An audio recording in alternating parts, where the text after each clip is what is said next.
রিফাতের হ্যাট্রিকে শ্রীলঙ্কাকে হারিয়ে গ্রুপ সেরা হয়ে সেমিফাইনালে বাংলাদেশ। দেখুন, সাফ অনূর্ধ্ব-17 টুর্নামেন্টে আজ গ্রুপের দ্বিতীয় ও শেষ ম্যাচে স্বাগতিক শ্রীলঙ্কাকে হারিয়েছে বাংলাদেশ। প্রথম ম্যাচে নেপালকে 4-0 গোলে হারিয়েছিল লাল সবুজরা। আজ একই ব্যবধানে স্বাগতিক শ্রীলঙ্কাকে হারিয়ে এ গ্রুপের চ্যাম্পিয়ন হয়েছে বাংলাদেশ অনূর্ধ্ব-23 দল। নেপাল এই গ্রুপের রানার্স আপ হয়েছে। বাংলাদেশ এ গ্রুপের চ্যাম্পিয়ন হওয়ায় সেমিফাইনালে বি গ্রুপের রানার্স আপের বিপক্ষে খেলবে। বি গ্রুপে ভারত ও পাকিস্তান ইতিমধ্যে সেমিফাইনাল নিশ্চিত করেছে। আগামীকাল দুই দলের মধ্যকার ম্যাচটি হবে মূলত গ্রুপ সেরা নির্ধারণের। এরপরই মূলত বাংলাদেশের প্রতিপক্ষ ঠিক হবে। 25 সেপ্টেম্বর একই দিন দুটি সেমিফাইনাল অনুষ্ঠিত হবে। 27 সেপ্টেম্বর টুর্নামেন্টের ফাইনাল অনুষ্ঠিত হবে।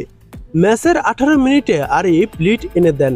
নাজমুল হুদা ফয়সালের শট লঙ্কান গোলরক্ষক প্রতিহত করলে আরিফ বল পান। তিনি ঠান্ডা মাথায় বল জালে পাঠান। প্রথমার্ধে বাংলাদেশ 1-0 গোলেই এগিয়ে থেকে ড্রেসিং রুমে ফিরে। দ্বিতীয়ার্ধে বাংলাদেশ আরও 3 গোল করে। 3টি গোলই করেন কাজী রিফাত। দ্বিতীয়ার্ধের 3 মিনিটে কাজী রিফাত বক্সের ডান দিক থেকে কোনাকুনি শটে গোল করেন। 64তম মিনিটে সাব্বির ইসলাম শট গোলরক্ষক আংশিক সেভ করেন। ফিরতি বলে রিফাত গোল করেন। এরপর 88তম মিনিটে নিজের হ্যাট্রিক পূর্ণ করেন রিফাত।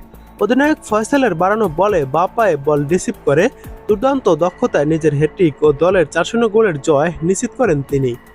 এই জয়ের ফলে এই গ্রুপে বাংলাদেশ রয়েছে 1 নম্বরে। তারা 2টি ম্যাচ খেলেছে, 2টি ম্যাচে 6 পয়েন্ট পেয়েছে এবং গোল রয়েছে +8। 2 নম্বরে রয়েছে নেপাল। 2 ম্যাচ খেলে 1 ম্যাচ জয় 1 ম্যাচ ড্র। নেপালের পয়েন্ট 3, নেপালের -2 গোল রয়েছে।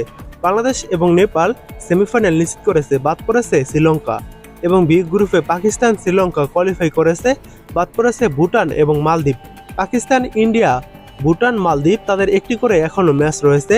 তারপর প্রতিপক্ষ ঠিক হবে বাংলাদেশ কাদের বিপক্ষে খেলবে, পাকিস্তান নাকি ইন্ডিয়ার বিপক্ষে, সেটা তারা একটি করে ম্যাচ খেলার পর সিদ্ধান্ত নেওয়া হবে।